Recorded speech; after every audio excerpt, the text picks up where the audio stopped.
Welcome back to Double D Vintage Baseball Cards. My name is Dylan, and tonight's episode, I'm going to show you guys cards that cost me anywhere from $9, all vintage, all graded, PSA, SGC, BBG, CSG might be in there. $9 all the way to $50. I know I show a lot of big cards on my channel sometimes because I'm trying to take you guys on this journey, and I love looking at these certain cards a lot. But as you guys, if you've watched any of my videos over the last 2 years, and it's been 2 years since I've been doing videos on YouTube. It's insane. The time just flew by. You'll know my bread and butter are $10 to $50 cards, graded. I absolutely eat those up. It's really fun. It's like, instead of spending $20 at Taco Bell for me and my wife, I could buy a baseball card, like graded vintage card, beautifully centered. It's a hunt. It's so I'm going to take you guys in. I'm going to show you guys. I just grabbed a handful, maybe like 15 cards, what I paid for these cards.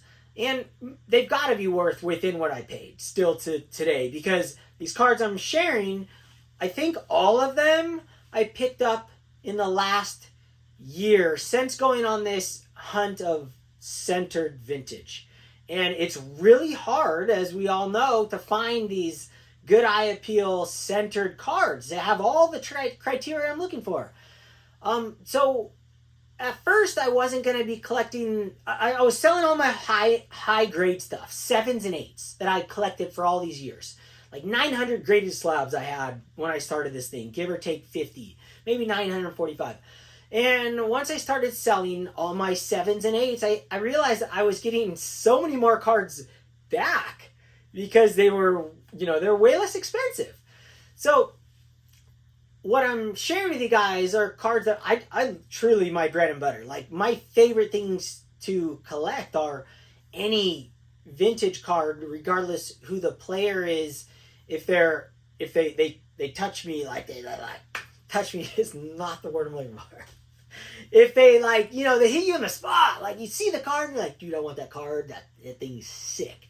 Obviously when I first started, let me backtrack a little. When I first went on this journey of selling all my high grade stuff, not all of it. I kept some ones that were centered and looked insane. I just kept them, even if I could get way more for them. If they were centered and good looking, I kept them because I think those are the rare ones, and they're even more. They're rare in 7s. They're They're rare in 9s.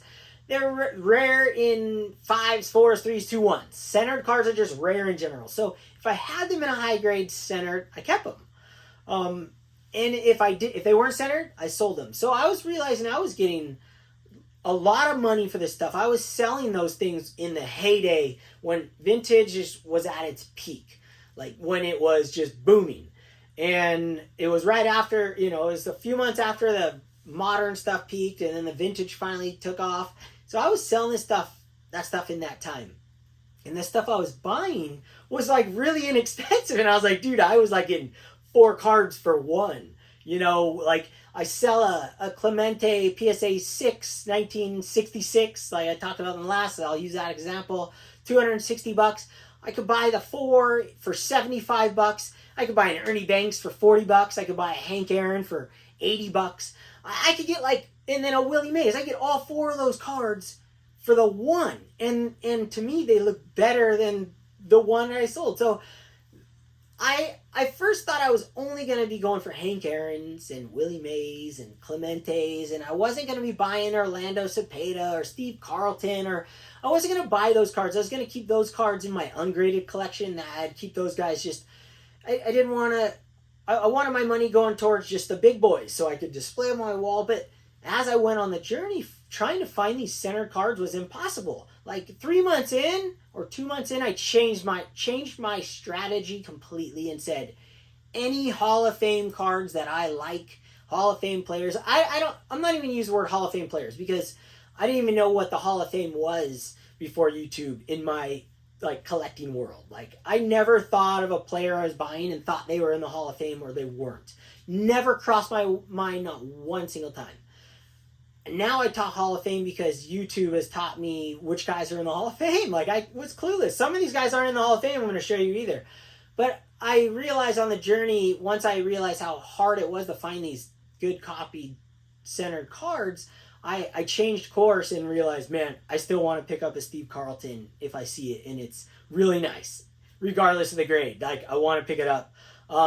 Any card I see. So we're going to see all kinds of stuff. We're going to see superstars. We're going to see semi-stars. We're going to see everything. So with that said, I'll take you guys in and show you guys some cards that I loved that I picked up over the last year.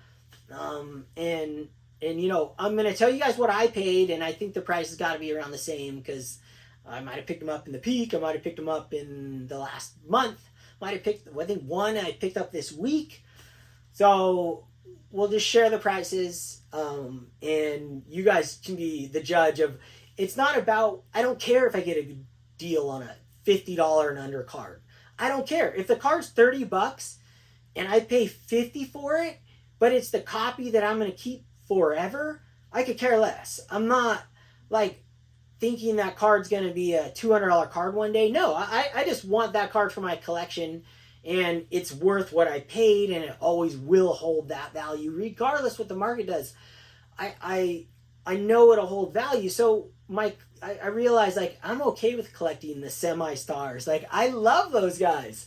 You're not going to lose. Those things aren't going to bomb when you're paying $20 for a card. What's the worst you can do? Go to 10? Like, who cares? So I don't worry about the price when I pay, when I like the card. Most of these are going to be auctions. So it's like the market tells you what it's worth. So you guys can be the judge whether I got good grades or good deals or bad deals. That's not the point. Point is, I want to show you guys some cards because it's fun for me to take you guys along. It's fun for me to show off some cards. And I don't just buy high expensive cards. I buy small cards. I mean, that's literally been my bread and butter since the beginning. I like quantity and quality now. Before it was just quantity, PSA 7s and quantity. Now I want the quality and quantity combination. I want my collection to be big and be centered and beautiful, like the most perfect set of cards you've ever seen. That's where I'm going, and it doesn't matter who the player is. So let's go without spewing any more madness. We'll spew some more over there. Okay, see you in a second. Hey guys, welcome to the close-up. Oh man, I'm already showing you guys some cards somehow.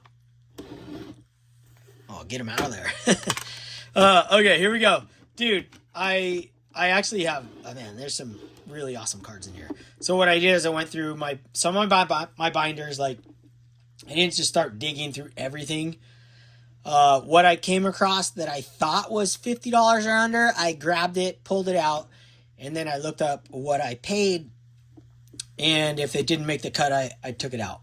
But we'll start off with just a banger. I mean, greatest hitter of all time, in my opinion. That's Ted Williams. 1969 Topps Ted Williams. Yeah, he's a manager, but it's a Ted Williams card. And this is a PSA 6. And this cost $45. I guarantee you can get this cheaper than what I paid versus the grade. But this copy is just really, really nice. I mean, this is the copy for me. Even the back. I mean, how sick is this back right here? In 1941, I mean, this will be so good when I finally get the 41 Ted Williams play ball. 1941, Ted batted .406 and was the last major league batter to top 400. And this was in 1969. Still hasn't been topped. Look at that card. Really beautiful card. Really nicely centered. Absolutely gorgeous. Perfect. Perfect for my all-time collection. Okay, next card. I mean, we're going to go with... I mixed them up and I'm grabbing them. 1973 Topps Steve Carlton. It looks like maybe he just won the game and he's congratulating his catcher. Just a really awesome card. Like, I didn't have a Steve Carlton 1973 in my graded collection before I went, before I was selling cards. And like the Ted Williams, I didn't have that either. So whatever centered copy of, all right, here we go, comes up, at auction. This was, I think, $25, though. Very inexpensive card. It's not hitting in the case right. It's stuck sideways in the case. Well, it's stuck sideways in the case, but that thing is nice looking. Whoo-wee! Just a really sick card. $25, give or take. Like, I looked up all the prices in my mind. I know what baseball cards are worth. Give or take $5-10. I bet you I could name pretty much every single Topps baseball card in any grade up to a 7 what they're worth. Once you get to 8s and 9s, it's all just ridiculousness based off the pop report. Just like, dude, just not my expertise, like ridiculousness. Next card I have to share in every video that I do that are like, under $50. This was like $35. It's not perfectly centered. I thought it was when I purchased it. It's slightly wider over here on this than this. Perfect in the center, so it's got a slight diamond cut. Really nice top to bottom. Really nice image. Spectacular card. Talking $35 in a PSA 4. Man, just sick. Robin Yount, 1975 Topps. Robin Yount. Another thing I learned to say is Yount on YouTube. You learn a lot on YouTube. Used to call him Robin Yount forever. I didn't know any difference. Once I got on YouTube, everyone was calling him Yount. So he's Yount now. Next card, dude. I just picked this up. Less than a couple weeks old. And another, I think I shared this before. I don't know, but it's $22. I mean, incredible copy of a 1975 Topps Yaz. A card that I have a problem with. I love this card. Normally off-centered. Mookie, shout out. He's on my clipboard over here. He sent me this card with a pinhole in it. Beautiful copy. But look at this thing. $22. Graded, done. You know what? I know we all have different reasons why we like graded cards. I really feel like in the end, there's kind of 2 reasons, and security is not one of them. Keeping the card safe is not one of them. We've been putting cards in sleeves and cases forever.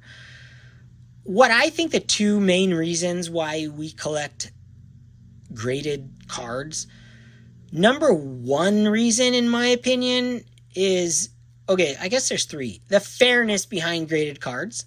And someone who's never collected in their life can come up and look up comps and buy a card, and regardless of the centering or anything, like get a decent deal. Pay what the market is going to say. Not buy an ungraded card in 1990 and from a guy and you have no idea what you're getting. Now we know. But really, the slab, the information they put up top, you've got... It looks like a museum piece. It's a full-blown museum piece. And then you can scan, literally take a picture of the back and learn more information about the set, about the card, about where this exact card has been, if it has been sold over the years and they register the number.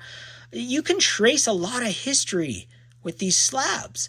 I really, really think that feature is overlooked. Realizing that you can literally take a picture of this and it takes you to the pop report, which I don't do, but it's a cool feature. I know people use it. You got a museum piece right here. There's a lot to be said for that. This card ungraded that looked like this, you're talking probably $15 if you're lucky to even come across one that looked this good in an ungraded box. If you're even lucky to see one this well centered and this great of an image, you would think this was going to be an 8 or 9 if you grab this out of a raw box. Seriously. $22 already graded, so there's something wrong with it. but it looks like an 8, looks like a 9. I have 8s and 9s and 75 tops. This looks just like them and better than the 8s. Every 8 I have, this looks better. So $22. Man, it really, you don't need to spend a lot of money to have an incredible collection. Gotta be picky, patient, and that's kind of it. Picky and patient. Oh, and have the eye. You know, it takes a long time to learn what a really nice centered card is, and I always used to like grumble at that, laugh at that when I got on YouTube, and like, your eye you'll learn to see what is a nice card. Dude, what I've been selling over the last few months have been mostly stuff besides things that I thought I'd never sell, and I'm realizing I can do without, and I can replace them. Are cards that I purchased over the last year that just didn't hit the criteria that I thought it did. Looking at it on the computer, and then when you get it in hand and looking over it, and you see things. So I think it is funny, but you do learn to look at your cards. If you're a centering guy and an image guy like me, you really, really look over the cards a long time. All right, next card here. I think I've shared this one too, but I don't care if I've shared these before. The point is I still like looking at them. And there are ones that struck me that I was pulling out. And this is a Willie McCovey 1971 Topps. $35, I believe, or $30. This is an incredible copy of the 1971 Topps card, period. And then the McCovey. I have a McCovey, ungraded. These are just like all of vintage cards are notoriously off-centered. This one, you know, there's some cards that come more centered than others. That Ted Williams comes a little more centered. That Steve Carlton's a little more easy to find. Yount, you know, is a 5 on my 1 to 10 scale of how hard it is to find. Not extremely hard, but let's put it on a scale of a 1987 Topps card. I have it in a 3 category. So, you know, they all have different categories within themselves too. And the McCovey, I put this at a 6 on a hard scale to find centered, and it's marvelous. This is an incredible card, $35, graded in a 6. I don't care. This thing could say a 9. I wouldn't even know the difference. Pointy, sharp corners are a thing of the past, guys. Like, I am a sharp corner guy, but they don't need to cut my face apart. They don't need to blind me. I can see that this has sharp corners. It's sharp enough. Like, when you put this thing at where you can actually see it, where your eyes adjust, like 6 inches, like, man, I'm telling you, like, if you're going to find this thing in a perfect without that tiny little white speck, you're talking like, who knows what a 9 goes for? $1,000 or more for a 9, an 8, and a 7. Like, dude, $35, and it's centered, and it is sharp as any modern card I pull out of packs that have black borders. Like, literally, I pull black border Topps cards out of today's packs, and that thing looks just like it was in there. You can slide it right in. Dude, I just got some insane cards coming up. I'm going to share this card right here. I just got this in the mail, and this was $22. Nobody wanted to buy it. It was one of those no bidders. And I'm sure, like, dude, I have been looking for this card centered since I started this entire journey, because it's an MVP card of Pete Rose, 1973 Topps. $22. All day, every day. Please. I mean, finally is what I should be saying. I got the card centered. I wanted it in a 7, 8. I didn't care. I wanted the card centered. I couldn't find one. And this is the one I'm going to sell. This 6.5. I mean, I've had this card forever. I always said I would never sell it because I've had this card for like 25 plus years. Dude, my 4 is way better looking than this one right here. We'll get a little focus going. 6.5 BVG. I mean, this one's going to come out to be like, buy this on my eBay store. you're probably looking at a 4. PSA 4. Look at this PSA 4. Even the color's better on this one. Look at this 4. Look at the back. And BVG is no, you know, you can get a really nice BVG. You can get a BVG that looks like a 6 in a BVG, and it's a 7 in PSA. So I kid you not, we got to stop looking at the grade on the slab. Let's look at the card. I have turned the corner, and that's what I do now. I don't care what the slab says. This thing could say a 1. It's a 4, 22 bucks. I probably paid for the price of a 6. I could care less because it's a beautiful copy, and I've been looking for over a year. And this card is insane. So I can sell this for whatever I get. Definitely going to pay for this. There we go. Dude, I'm so stoked to get that card. Put that in Drew's case. That goes right up front. You know, Pete Rose, one of my favorite guys to collect. Because I got to watch him play. I'll put this one over here. Oh, yeah, we'll put this right next to it. You know, you guys can be the judge yourself. What one do you want? You tell me. Do you want to... I mean, dude, even this one's corners are sharper.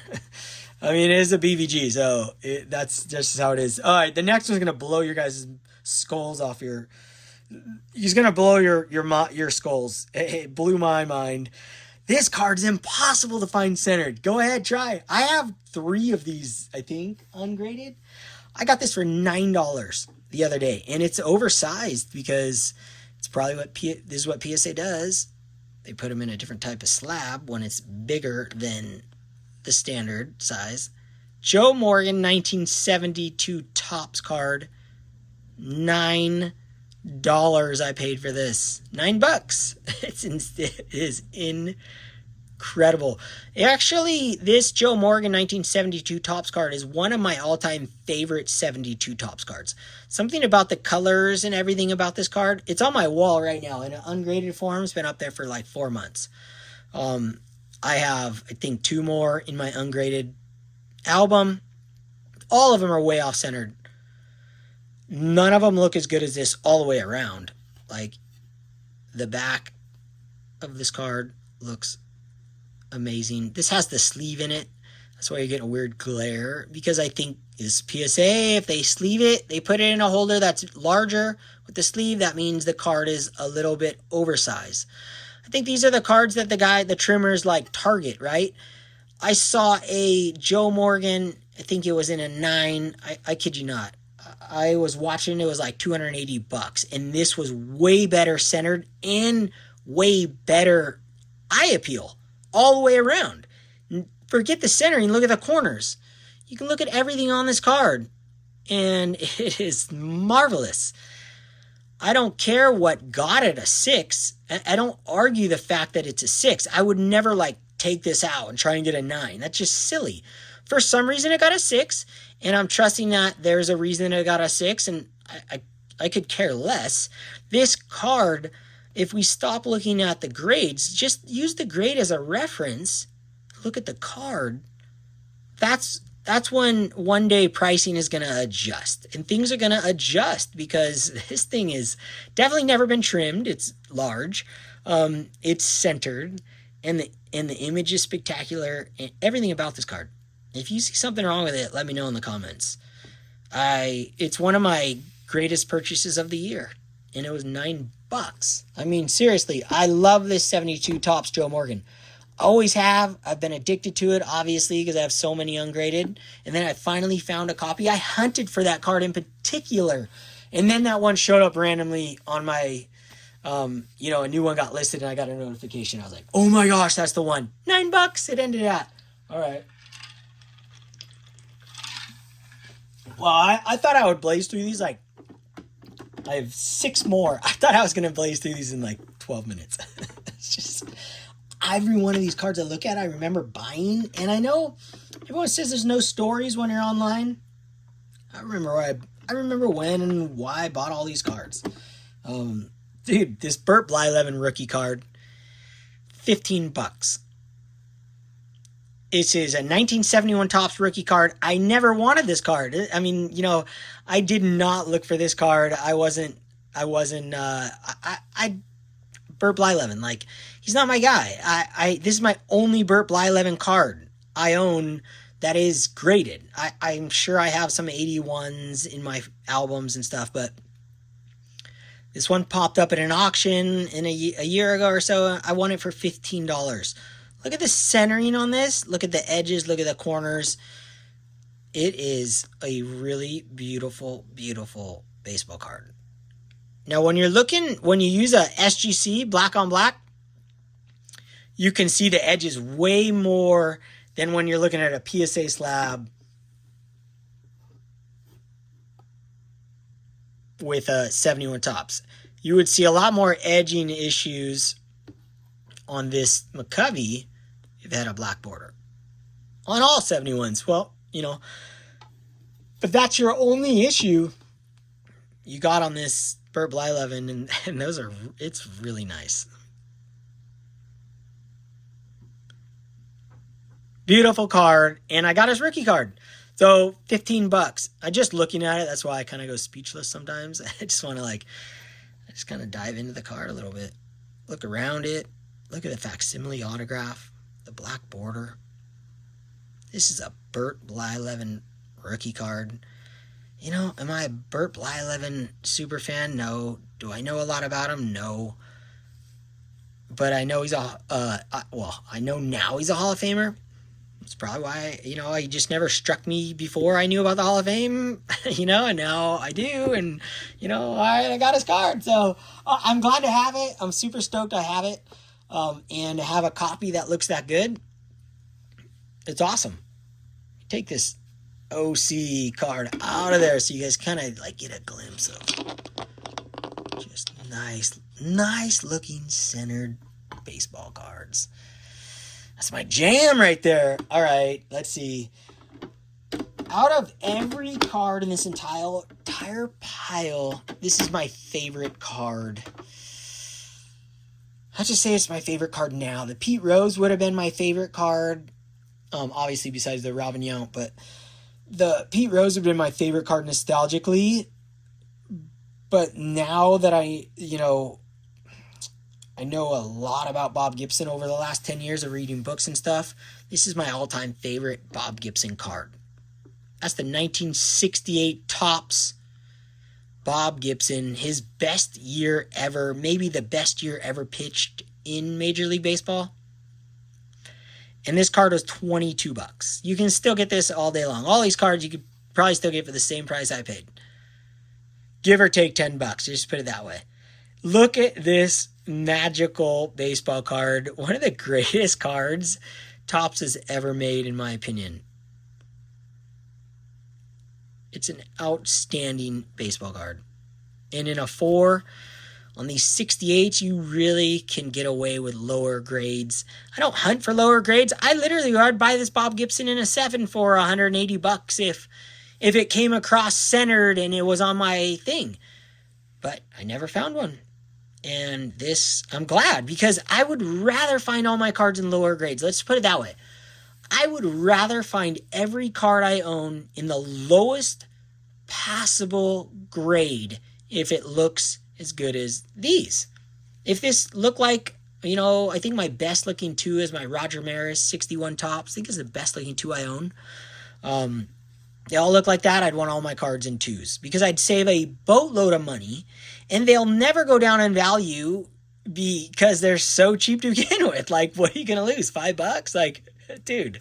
So Bob Gibson for the win. I mean, there's just not too many cards that look this good. $22 all day long. I'm not going to buy doubles. I don't buy doubles of anything anymore unless it's a real special card. Certain ones that I know are really hard to find centered and really hard to find good looking, period. I'll buy doubles. And I have. And I'll share those at one point. But if they're just, that Bob Gibson, one of the easiest baseball cards to find centered, one of the easiest baseball cards to find in that condition, period. Like, you're not going to have a problem finding a 4 for $25 or $35 or $45. You just won't. So, next card here, you guys know combo cards are my favorite. I love them. I think they're just magnificent. I have two of the greatest Dodger pitchers of all time, if not the greatest of all time, Sandy Koufax and Don Drysdale as a team. Imagine coming up to bat, like 2 games in a row, you got to face these two guys. Like, just don't even go up. Don't even go in the batter's box. I want to say this card was $26 or $36. Every day, PSA 6, 1965. 64 ERA leaders, both Dodgers. This is a Dodgers super fan's favorite card. If you collect the Dodgers, you have to have this card. There's just no way around it. 1.74 ERA, Drysdale, 2.19. Look at how low the ERA is back then. It's like crazy. Before they lowered the mound because of Gibby, because of that guy. I mean, dude, look at this card. $28 or whatever I said, 38. Let's just say it's not very expensive. Anyone can afford that card. Anyone that, works at McDonald's or anything like that. Like it's not expensive. It's a cost of a blaster. We burn money, some of us burn money on some blasters once in a while. If that was in my blaster box, I'd lose my mind. But not only I could have that and that in a blaster box, same price of a blaster. Oh my gosh, I could have that and that in a blaster. I could have that, and like another card in a blaster box. It's just like, it baffles my mind why I ever even open packs ever, period, when you can take your time and buy cards like that. Next card here, $35, I think, or $25, $24. Bob Lemon in an SGC 6. I actually didn't look up when I bought this card. I might have bought this card a decade ago. I might have bought this card this year. I can't remember exactly, but I looked up the price what I paid, and it was either 26 or 36 again. It doesn't matter. It's just a really beautiful card of a player, Bob. If you don't know who Bob Lemon is, I knew about Bob Lemon prior to knowing about the Hall of Fame and didn't know he was even in the Hall of Fame, but he is. He was a position player, a shortstop, I believe, or an outfielder. He didn't make the cut. It wasn't going to happen. And they taught him how to pitch, and he just blew the doors down. And it became a Hall of Fame pitcher. Unbelievable story. Check fact me, like as Lou Rock would say, dude, like I can't spit facts out left and right. My dome knows about Bob Lemon, but I'm scared to say exact dates and facts because it's jumbled up in there. I don't know what year and all that good stuff, but Bob Lemon was not a pitcher when he started playing professional baseball. Let's just put it that way. And there he is in a Cleveland uniform. Shout out to Reindeer Studios. It's not going to be his favorite card of this video because I have one more that's going to be his favorite card. So that's pretty sick. Yeah, Scott. Okay, here we go. Dude, my stands are working out. 2 more cards for you guys. This one right here, 1956 Topps card. This is one of the first ones that I purchased after I said, okay, I don't have to have a Hank Aaron or Willie Mays. I made the deal with myself. Actually, I think this was like the last card that I bought that I realized, like, I bought it and I go, do I want to switch? And regardless, I realize that I am still going to collect cards of Ken Boyer. And the next card you're going to see, well, the next card he's in the Hall of Fame, but guys like this, Ken Boyer, who should be in the Hall of Fame, could be in the Hall of Fame, might make the Hall of Fame. Incredible ball player, knew about Ken Boyer for years because of books I've read. Oh, his name would always pop up. And then I find out, he's intentioned to make the Hall of Fame. And then the card like this, if it comes along, I'm buying it. This was $25. Really beautiful copy of a 1956 Topps card and a white back. My buddy Adam, Vintage Sanctuary, just did a video on white back cards, and this is a lower series, so maybe not more rare. I didn't know any. I knew slightly one was more rare than the other, but I never dug into it. Maybe that is, maybe that isn't. But it's a white back. Doesn't matter. $25. Next card, last card, another one for Reindeer Studios. I've shared this before. I'm going to share it again. This is like $25. And a buy it now, I think, or a no bidder again. Like, that was an auction. I don't remember that one.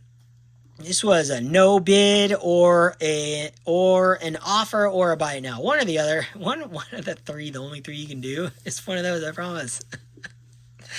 But 4.5, Al Rosen, 1953 Topps. Beautiful card, perfectly centered, as I like. Literally, like, this is dead centered. I wish I had a Mickey Mantle that looked like this. I wish I had a Jackie Robinson that looked like this. I wish I had every 1953 Topps look like this. That'd be the greatest collection you could ever have. Every 53 Topps card look like this in my collection, I'd just be like, yep, that's the best collection you can ever have. That's it. That's the one. Oh, man, I just love it. I am so stoked. I looked at some baseball cards. I like sharing all of my journey with you guys. Big cards, small cards, what I pay, how I got the money, everything. Just, this is my journey of life and collecting. So hope you guys enjoyed seeing these cards. I know I did. It was fun to dive into them deeper and look at them. Okay, till next time. Be inspired. Don't be influenced. Shaka.